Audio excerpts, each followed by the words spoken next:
আমার প্রশ্নটা হচ্ছে যে সিলেটের মানুষ তারা খুব ডিপ্রাইভ, বিকজ এই যে কাল বৈশাখী আসছে এবং সিলেটের রাস্তাঘাট সহ বন্যার পরিস্থিতি খুব কঠিন হয়ে আসে। পাহাড়ি পানি এবং বরাক নদীর উজানে টিপাইমুখী ভাত, বর্ষা সিজনে বাঁধ কেটে দেয় তারা মানুষ স্পিকার, এবং আমাদের সিলেট সহ গ্রেটার সিলেট এলাকা পানির নিচে চলে যায় এবং আবার খরার সিজনে এই বাঁধ থেকে আমরা কোনো পানি পাই না। এটা আবার সেইখানে অনেক লিলি আল্ট্রাসফট সিরাম জেল, যা গভীর থেকে স্কিনে দেয় 3 গুণ সিরাম হাইড্রেশন। সিরাম জেল হাইড্রেশনে ব্রাইট থাকো সব সিজনে। মানুষের ভোগান্তি হয়।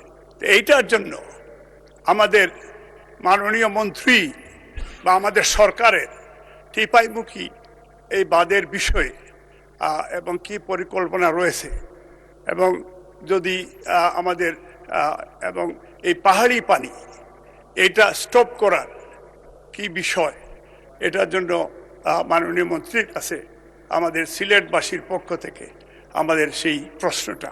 এবং আরেকটা প্রশ্ন আমি একটাই থাক মাননীয় মন্ত্রী। থ্যাংক ইউ মাননীয় মন্ত্রী। মাননীয় স্পিকার, আপনাকে ধন্যবাদ। টিপাইমুখ যে ব্যাপারটা মাননীয় সংসদ সদস্য বলছেন, সেটা আমি আমাদের মাননীয় পররাষ্ট্রমন্ত্রীর সাথে বা আমাদের পররাষ্ট্র মন্ত্রণালয়ের সাথে কথা বলবো, যাতে করে ভবিষ্যতে এই সমস্যাটা সমাধান করা যায়। আর ওই বাঁধ ভাঙ্গনের ফলে যেভাবে উনি বলছেন যে একবার পানিতে তলিয়ে যায়, আরেকবার পানি পাওয়া যায় না, যদি বাঁধ থাকে তাহলে যে সমস্যা, বাঁধ না থাকলে সে সমস্যার সমাধান করবে আমাদের প্রচেষ্টা আমরা নেব, যাতে করে ভবিষ্যতে এই সমস্যাটা কমে যায়। মাননীয় স্পিকার, আপনাকে ধন্যবাদ। লিলি আল্ট্রাসফট সিরাম জেল, যা গভীর থেকে স্কিনে দেয় 3 গুণ সিরাম হাইড্রেশন। সিরাম জেল হাইড্রেশনে ব্রাইট থাকো সব সিজনে।